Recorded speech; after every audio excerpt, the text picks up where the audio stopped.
ನಮ್ಮ PUC ವಿದ್ಯಾರ್ಥಿಗಳಿಗೆ ನಮಸ್ಕಾರಗಳು. ಪ್ರೀತಿಯ ವಿದ್ಯಾರ್ಥಿಗಳೇ, ಇವತ್ತು ನಾವು 5ನೆಯ ಒಂದು ಪದ್ಯ ಮನಿ ಮ್ಯಾಡ್ನೆಸ್ ಹಣದ ಹುಚ್ಚು, ಈ ಒಂದು ಸುಂದರವಾದಂತಹ ಪದ್ಯವನ್ನು ಬರೆದಿರತಕ್ಕಂಥವರು DH ಲಾರೆನ್ಸ್ ಅನ್ನುವಂಥವರು. ಈ ಪದ್ಯದ ಕನ್ನಡದ ವಿವರಣೆಯನ್ನು ಈ ಒಂದು ವಿಡಿಯೋದಲ್ಲಿ ನೋಡ್ತಾ ಸಾಗೋಣ. ಬನ್ನಿ ಶುರು ಮಾಡೋಣ. Money is our madness, our vast collective madness. ಇಲ್ಲಿ ಮನಿ ಅಂತಂದರೆ ಹಣ, ಹಣ ನಮ್ಮ ಹುಚ್ಚು ಅಂತ ಹೇಳ್ತಾ ಇದ್ದಾರೆ. ಮನಿ ಈಸ್ ಅವರ್ ಮ್ಯಾಡ್ನೆಸ್, ಹಣವು ನಮ್ಮ ಹುಚ್ಚು ಮತ್ತು ಜೊತೆಗೆ ನಮ್ಮ ವಿಶಾಲವಾದ ಅಥವಾ ಅಗಾಧವಾದ ಸಾಮೂಹಿಕ ಹುಚ್ಚು. ಈ ಹಣದ ಹುಚ್ಚು ಒಬ್ಬ ವ್ಯಕ್ತಿಗಿಲ್ಲ, ಈ ಸಮಾಜದಲ್ಲಿರ್ತಕ್ಕಂಥ ಪ್ರತಿಯೊಬ್ಬ ವ್ಯಕ್ತಿಗೂ ಸಹಿತ ಹಣದ ಹುಚ್ಚು ಇರುವುದರಿಂದ DH ಲಾರೆನ್ಸ್ ಅವರು ಹೇಳ್ತಾರೆ, ಇದು ನಮ್ಮ ಅಗಾಧವಾದ ಸಾಮೂಹಿಕ ಹುಚ್ಚು. ಸಾಮೂಹಿಕ ಅಂದರೆ ಎಲ್ಲ ಸಮೂಹ, ಜನಸಮೂಹ ಇದೆಯಲ್ಲ, ಎಲ್ಲರಿಗೂ ಇರತಕ್ಕಂಥ ಒಂದು ಹುಚ್ಚು ಅಂತ ಇಲ್ಲಿ ಹೇಳ್ತಾರೆ.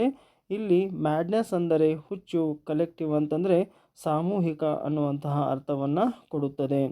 ಅದೇ ರೀತಿಯಾಗಿ ನಾವು 2ನೆಯ ಲೈನನ್ನು ಅಧ್ಯಯನ ಮಾಡೋಣ. ಆ್ಯಂಡ್ ಅಫ್ಕೋರ್ಸ್, ಆ್ಯಂಡ್ ಅಂತಂದರೆ ಮತ್ತು, ಅಫ್ಕೋರ್ಸ್ ಅಂತಂದರೆ ಖಂಡಿತವಾಗಿ, if the multitude is mad, ಜನಸಮೂಹವೇ ಹುಚ್ಚಾದರೆ, ಜನಸಮೂಹವೇ ಹುಚ್ಚಾದರೆ ಅನ್ನೋದಕ್ಕೆ ನಾವಿಲ್ಲಿ if the multitude is mad ಅಂತ ಹೇಳ್ತೀವಿ. The individual carries his own grain of insanity around with him ಅಂತ ಹೇಳ್ತಾರೆ. ಅಂತಂದರೆ ನೀವು ತಿಳ್ಕೊಬೇಕು ಸರಿಯಾಗಿ, ಇಲ್ಲಿ ದ ಇಂಡಿವಿಜುವಲ್ ಅಂದರೆ ಪ್ರತಿಯೊಬ್ಬ ವ್ಯಕ್ತಿ, ಇಲ್ಲಿ ಇಂಡಿವಿಜುವಲ್ ವೈಯಕ್ತಿಕ ಅಂತ ಅರ್ಥ ಆಗುತ್ತೆ. ಅದನ್ನು ನಾವು ಇಲ್ಲಿ ಹೆಂಗೆ ತಿಳ್ಕೊಬೇಕಂದ್ರೆ ಪ್ರತಿಯೊಬ್ಬ ವ್ಯಕ್ತಿಯು ಅಂತ ತಿಳ್ಕೊಬೇಕು. ಪ್ರತಿಯೊಬ್ಬ ವ್ಯಕ್ತಿಯು ತನ್ನದೇ ಆದ ಹುಚ್ಚುತನದ ಕಣವನ್ನು, ಒಂದಿಷ್ಟು ಅಂಶವನ್ನು ಹೊತ್ತಿರುತ್ತಾನೆ ಅಂತ ಹೇಳಿ ನಾವಿಲ್ಲಿ ತಿಳಿದುಕೊಳ್ಳಬೇಕು. ಅಂತಂದರೆ the individual carries his own grain of insanity around with him ಅಂತಂದರೆ ಪ್ರತಿಯೊಬ್ಬ ವ್ಯಕ್ತಿಯು ತನ್ನದೇ ಆದ ಹುಚ್ಚುತನದ ಒಂದು ಅಂಶವನ್ನು ತನ್ನಲ್ಲಿ ಹೊಂದಿರುತ್ತಾನೆ ಅಂತ ಹೇಳಿ ನೀವಿಲ್ಲಿ ಅರ್ಥೈಸಿಕೊಳ್ಳಬೇಕು.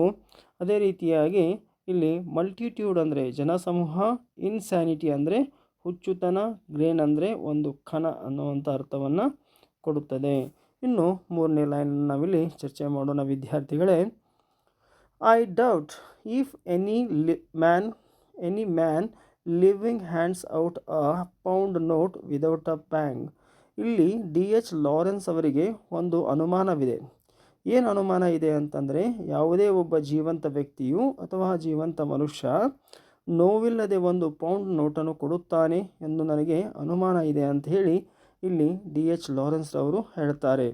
ಯಾವುದೇ ಜೀವಂತ ವ್ಯಕ್ತಿ ಅಂತಂದರೆ ಇಲ್ಲಿ ನಾನು ಹೇಳ್ತಾ ಇದ್ದೇನಲ್ಲ, ಎನಿ ಮ್ಯಾನ್ ಲಿವಿಂಗ್ ಅಂದರೆ ಯಾರು ಜೀವಂತ ವ್ಯಕ್ತಿ ಮನುಷ್ಯನಿದ್ದಾನಲ್ಲ, ಅವನು ನೋವಿಲ್ಲದೆ ಒಂದು ಪೌಂಡ್ ನೋಟನ್ನು ಕೊಡುತ್ತಾನೆ ಎಂದು ನನಗೆ ಅನುಮಾನ ಇದೆ. ಇಲ್ಲಿ ಪ್ಯಾಂಗ್ ಅಂದರೆ ಹಠಾತ್ ನೋವು ಅಥವಾ ಸಂಕಟ ಅನ್ನುವುದು ಅರ್ಥವಾಗುತ್ತೆ. ಇನ್ನು 4ನೇ ಲೈನನ್ನು ನೋಡೋಣ ವಿದ್ಯಾರ್ಥಿಗಳೇ. And real tremor if he hands out a 10 pound note. ಮತ್ತು ಅವನು 10 ಪೌಂಡ್ ನೋಟು ಕೊಟ್ಟರೆ ನಿಜವಾದ ನಡುಕ ಉಂಟಾಗುತ್ತದೆ. ಯಾವುದೇ ಒಬ್ಬ ವ್ಯಕ್ತಿ ಇನ್ನೊಬ್ಬ ವ್ಯಕ್ತಿಗೆ 10 ಪೌಂಡ್ ನೋಟು ಕೊಡುವುದಾಗಿದ್ದರೆ ಅಥವಾ ಕೊಡಲು ಮುಂದಾದರೆ ನಿಜವಾಗಲೂ ಅಂತಹ ವ್ಯಕ್ತಿಯಲ್ಲಿ ಆತನ ಮನಸ್ಸಿನಲ್ಲಿ ನಡುಕವೇ ಉಂಟಾಗುತ್ತದೆ. ಟ್ರಿಮೋರ್ ಅಂತಂದರೆ ನಡುಕ ಎಂದು ಅರ್ಥವಾಗುತ್ತದೆ. ಇನ್ನು 5ನೇ ಲೈನ್ಗೆ ಬರೋಣ. ವಿ ಕ್ವೆಲ್, ಮನಿ ಮೇಕ್ಸ್ ಅಸ್ ಕ್ವೆಲ್.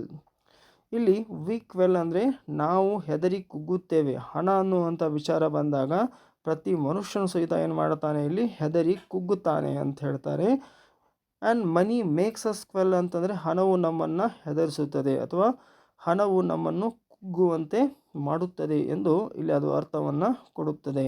ಇಲ್ಲಿ ಕ್ವೆಲ್ ಅಂತಂದರೆ ಭಯದಿಂದ ಕುಗ್ಗುವುದು ಎಂದು ಅರ್ಥವಾಗುತ್ತದೆ. ಇನ್ನು 6ನೆಯ ಒಂದು ನಾವು ಲೈನ್ಗೆ ಬರೋಣ. It has got us down, we grovel before it in a strange terror ಅಂತ ಇಲ್ಲಿ ಹೇಳ್ತಾ ಇದ್ದಾನೆ DH ಲಾರೆನ್ಸ್. ಇದರ ಅರ್ಥ ಏನು ಅಂತಂದರೆ, it has got us down ಅಂತಂದರೆ ಅದು ನಮ್ಮನ್ನು ಹತೋಟಿಗೆ ತೆಗೆದುಕೊಳ್ಳುತ್ತದೆ. ಅದು ಅಂದರೆ ಹಣ ಅನ್ನುವುದು ನಮ್ಮನ್ನು ಏನು ಮಾಡ್ತದೆ ಅಂತಂದರೆ ಹತೋಟಿಗೆ ತೆಗೆದುಕೊಳ್ಳುತ್ತದೆ. ಜೊತೆಗೆ ವಿ ಗ್ರೋವೆಲ್ ಅಂತಂದರೆ ಮಂಡಿ ಊರಿ ಬೇಡುವುದು ಎಂದರ್ಥ. We grovel before it in a strange terror ಅಂತಂದರೆ ನಾವು ವಿಚಿತ್ರ ಭಯದಿಂದ ಅದರ ಮುಂದೆ ಮಂಡಿಯೂರುತ್ತೇವೆ. ನಾವು ಅಂದರೆ ಮನುಷ್ಯರು ವಿಚಿತ್ರ ಭಯದಿಂದ ಅದರ ಮುಂದೆ ಮಂಡಿಯೂರುತ್ತೇವೆ ಅಂತಂದರೆ ಹಣದ ಮುಂದೆ ಮಂಡಿಯೂರುತ್ತೇವೆ ಅಂತ ಕವಿ ಹೇಳ್ತಾನೆ. ಅದೇ ರೀತಿಯಾಗಿ ನಾವು ಏಳನೆಯ ಒಂದು ಪ್ಯಾರಾಗ್ರಾಫನ್ನು ಅಧ್ಯಯನ ಏಳನೇ ಲೈನನ್ನು ನೋಡ್ತಾ ಇದ್ದೇವೆ. And no wonder for money has a fearful cruel power among men ಅಂತ ಹೇಳ್ತಾನೆ. ಡಿ ಎಚ್ ಲಾರೆನ್ಸ್ ಅವರು ಹೇಳಲಿಕ್ಕತ್ತಾರೆ, ಆ್ಯಂಡ್ ನೋ ವಂಡರ್, ಯಾವುದೇ ಇಲ್ಲಿ ಆಶ್ಚರ್ಯ ಇಲ್ಲ, ಯಾವುದು ಆಶ್ಚರ್ಯ ಅಲ್ಲ, ಯಾವುದು ಅದ್ಭುತವಲ್ಲ. ಯಾಕಂದರೆ ಫಾರ್ ಅಂದರೆ ಇಲ್ಲಿ ಏಕೆಂದರೆ ಅಂತ ತಿಳ್ಕೋಬೇಕು. ಮನಿ has a fearful cruel power among men ಅಂತ ಹೇಳ್ತಾರೆ. ಮನುಷ್ಯರ ನಡುವೆ ಹಣಕ್ಕೆ ಭಯಾನಕ ಕ್ರೂರ ಶಕ್ತಿ ಇದೆ.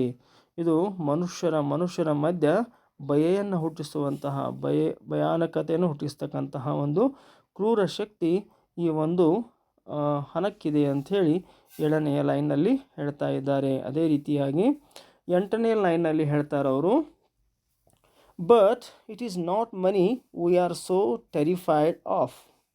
8ನೇ ಲೈನಲ್ಲಿ ಹೇಳ್ತಾ ಇದ್ದಾರೆ ಅವರು, ಬಟ್ ಆದರೆ, it is not money we are so terrified of ಅಂತಂದರೆ, ಆದರೆ ನಾವು ಅಷ್ಟು ಹೆದರುವುದು ಹಣಕ್ಕಲ್ಲ, ನಾವು ಅಷ್ಟಾಗಿ ಹಣಕ್ಕೆ ಹೆದರೋದಿಲ್ಲ. ಆದರೆ ಮಾನವ ಕುಲದ ಸಾಮೂಹಿಕ ಹಣದ ಹುಚ್ಚಿಗೆ ನಾವು ಹೆದರಬೇಕಾಗುತ್ತದೆ. But it is not money we are so terrified, ಹಣಕ್ಕಾಗಿ ನಾವು ಯಾರೂ ಭಯ ಪಡೋದಿಲ್ಲ, ಹೆದರೋದಿಲ್ಲ. ಆದರೆ ನಮ್ಮ ಸುತ್ತಮುತ್ತಲಿರ್ತಕ್ಕಂಥ ಜನ ಅವರ ಹಣದ ಹುಚ್ಚಿಟ್ಕೊಂಡಿದ್ದಾರಲ್ಲ, ಆ ಹಣದ ಹುಚ್ಚಿಗಾಗಿ ನಾವು ಹೆದರಬೇಕಾಗಿದೆ. ಅಂದರೆ ಮಾನವ ಕುಲದ ಸಾಮೂಹಿಕ ಹಣದ ಹುಚ್ಚಿಗೆ ನಾವು ಹಣಕ್ಕಾಗಿ ಹೆದರಬೇಕಾಗಿದೆ ಅಂಥೇಳಿ ಡಿ.ಎಚ್. ಲಾರೆನ್ಸ್ ಅವರು ಇಲ್ಲಿ ಹೇಳ್ತಾರೆ. ಇಲ್ಲಿ ನಾವು ಅಧ್ಯಯನ ಮಾಡಿದ್ವಿ, it is the collective money madness of Mankind ಅಂತ ನಾವು ಅರ್ಥವನ್ನು ಮಾಡ್ಕೊಂಡ್ವಿ. ಇಲ್ಲಿ ನೆಕ್ಸ್ಟ್ 9ನೇ ಲೈನ್ ಹೇಳ್ತಾರೆ ಅವರು, for Mankind says with one voice, ಇಡೀ ಮನುಕುಲವೇ ಒಂದೇ ಒಂದು ಧ್ವನಿಯಲ್ಲಿ ಹೇಳುತ್ತದೆ, how much is he worth. ಈಗ ಸಮಾಜ ಪ್ರತಿಯೊಬ್ಬ ವ್ಯಕ್ತಿಯನ್ನು ಯಾವ ರೀತಿ ಅಳೆಯುತ್ತದೆ, ಹಣದ ಮೇಲೆಯೇ ಅಳೆಯುತ್ತದೆ ಅಂತ ಇಲ್ಲಿ ಡಿ.ಎಚ್. ಲಾರೆನ್ಸ್ ಅವರು ಹೇಳ್ತಾರೆ.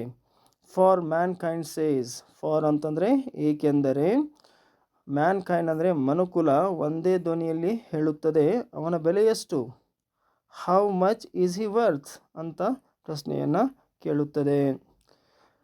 ಹ್ಯಾಸ್ ಹಿ ನೋ ಮನಿ, ಆತನ ಬಳಿ ಹಣವಿಲ್ಲವೇ, then let him eat dirt and go cold ಅಂತ ಹೇಳ್ತಾರೆ.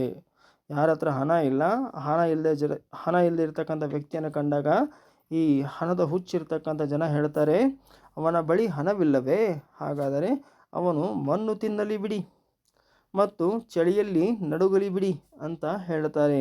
Then let him eat dirt and go cold. ಆಮೇಲೆ 11ನೇ ಲೈನಲ್ಲಿ ಈ ರೀತಿಯಾಗಿ ಹೇಳ್ತಾರೆ, and if I have no money, ಮತ್ತು ಒಂದು ವೇಳೆ ನನ್ನ ಹತ್ರ ಹಣ ಇಲ್ಲ ಅಂತಂದರೆ, they will give me a little bread so I do not die. ಅವರು ಒಂದಿಷ್ಟು ನನಗೆ ಬ್ರೆಡ್ ಕೊಡ್ತಾರೆ, ರೊಟ್ಟಿಯ ಚೂರನ್ನು ಕೊಡ್ತಾರೆ ತಿನ್ನಲಿಕ್ಕೆ, ಆ ಕಾರಣಕ್ಕಾಗಿ ನಾನು ಸಾಯೋದಿಲ್ಲ. But they will make me eat dirt with it. ಆ ರೊಟ್ಟಿ ಕೊಡುವುದರ ಜೊತೆಗೆ ಏನು ಮಾಡ್ತಾರೆ, ಮಣ್ಣು ತಿನ್ನಿಸುವಂಥ ಕೆಲಸವನ್ನು ಮಾಡ್ತಾರೆ ಅಂತ ಇಲ್ಲಿ ಡಿ.ಎಚ್. ಲಾರೆನ್ಸ್ ಹೇಳ್ತಾರೆ. ಮತ್ತು ನನ್ನ ಬಳಿ ಹಣವಿಲ್ಲದಿದ್ದರೆ ನಾನು ಸಾಯದಂತೆ ಅವರು ನನಗೆ ಸ್ವಲ್ಪ ರೊಟ್ಟಿ ಕೊಡುತ್ತಾರೆ, ಆದರೆ ಅದರೊಂದಿಗೆ ನನ್ನನ್ನು ಮಣ್ಣು ತಿನ್ನುವಂತೆ ಸಹಿತ ಅವರು ಮಾಡ್ತಾರೆ ಅಂಥೇಳಿ ಈ ಲೈನ್ನಲ್ಲಿ ಹೇಳ್ತಾರೆ. ಇದರ ಅರ್ಥ ಏನು ಅಂದರೆ, ಸಹಾಯ ಮಾಡಿದರೂ ಅವಮಾನ ಮಾಡ್ತಾರೆ ಅನ್ನುವಂಥದ್ದೇ ಇದರ ಅರ್ಥವಾಗಿದೆ. ಇನ್ನು 12ನೇ ಲೈನ್ಗೆ ಬರ್ತಾ ಇದ್ದೇವೆ. I shall have to eat dirt if I have no money. ನಾನು ಮಣ್ಣು ತಿನ್ನಬೇಕಾಗುತ್ತದೆ. ಅದನ್ನೇ 2 ಸತಿ ಹೇಳ್ತಾರೆ ಡಿ.ಎಚ್. ಲಾರೆನ್ಸ್ ಅವರು. ನಾನು ಮಣ್ಣು ತಿನ್ನಬೇಕಾಗುತ್ತದೆ ಯಾವಾಗ, ನನ್ನ ಬಳಿ ಹಣವಿಲ್ಲದಿದ್ದರೆ ನಾನು ಮಣ್ಣು ತಿನ್ನಬೇಕಾಗುತ್ತದೆ. ನಾನು ಹೆದರುವುದು ಅದಕ್ಕೆ. ಜನ ಏನು ಮಾಡ್ತಾರೆ, ಅವ್ರು ಹೇಳ್ತಾರೆ, if I have no money it is that I am frightened of. ಅದಕ್ಕಾಗಿ ನಾನು ಹೆದರೋದು. ನನ್ನ ಹತ್ರ ಮನಿ ಇಲ್ಲ ಅಂತ ಅಲ್ಲ, ಆ ಮನಿ ಇಲ್ಲ ಅಂತಂದರೆ, ಹಣ ಇಲ್ಲ ಅಂತಂದರೆ ಜನ ನನಗೆ ಮಣ್ಣು ತಿನ್ನಿಸ್ತಾರೆ, ಹೊಲಸು ತಿನ್ನಿಸ್ತಾರಲ್ಲ, ಅದಕ್ಕೆ ನಾನು ಹೆದರೋದು ಅಂತ ಇಲ್ಲಿ ಕವಿ ಹೇಳ್ತಾ ಇದ್ದಾರೆ. ಇನ್ನು ಮುಂದುವರೆದು ಹೇಳ್ತಾರೆ, and that fear can become a delirium ಅಂತ ಹೇಳ್ತಾರೆ. ಅಂದರೆ ಮತ್ತು ಆ ಭಯವು ನನಗೆ ಏನು ಮಾಡ್ತಾಯಿದೆ ಅಂದರೆ ಭ್ರಮೆಯನ್ನು ನನ್ನ ಭ್ರಮೆಯಲ್ಲಿ ತಿರುಗುವಂತೆ ಮಾಡ್ತದೆ. ಯಾವುದು ಹಣ ಇಲ್ಲ ಅನ್ನುವಂಥ ವಿಚಾರ ಏನಿದೆ ಅದು ನನ್ನಲ್ಲಿ ಭಯವನ್ನು ಹುಟ್ಟಾಕ್ತದೆ, ಜೊತೆಗೆ ನನ್ನನ್ನು ಅದು ಭ್ರಮೆಯಲ್ಲಿ ನನಗೆ ತಿರುಗುವಂತೆ ಮಾಡುತ್ತದೆ ಅನ್ನುವಂಥ ವಿಚಾರವನ್ನು ಇಲ್ಲಿ ಹೇಳ್ತಾರೆ. ನೆಕ್ಸ್ಟ್ ಮುಂದುವರೆದುಬಿಟ್ಟು ಇನ್ನೇನು ಹೇಳ್ತಾರಪ್ಪ ಅಂತಂದರೆ, it is fear of money mad fellow man ಅಂತ ಹೇಳ್ತಾರೆ. ಅದು ನನ್ನ ಹಣದ ಹುಚ್ಚು ಹಿಡಿದ ಸಹ ಮಾನವರ ಬಗ್ಗೆ ಇರುವ ಭಯ ಅಂಥೇಳಿ. ನಿಜವಾಗ್ಲೂ ಅವರಿಗೆ ಹಣದ ಬಗ್ಗೆ ಯಾವುದೇ ಒಂದು ಆಸಕ್ತಿ ಇಲ್ಲ, ಆದರೆ ಸಮಾಜದಲ್ಲಿರ್ತಕ್ಕಂತಹ ಜನ ಎಲ್ಲ ಈ ಹಣದ ಬೆನ್ನು ಹಿಂದಿದ್ದಾರಲ್ಲ, ಅದಕ್ಕೆ ನಾವು ಸಹಿತ ಹಣದ ಬೆನ್ನು ಹೋಗಬೇಕಾಗಿದೆ ಅಂತ ಹೇಳ್ತಾನೆ. It is fear of my money mad fellow men ಅಂತ ಹೇಳ್ತಾರೆ. ಇನ್ನು ಮುಂದುವರೆದು ಹೇಳ್ತಾರೆ, we must have some money. ನಮ್ಮ ಬಳಿ ಒಂದಿಷ್ಟು ಹಣ ಇರಲೇಬೇಕು.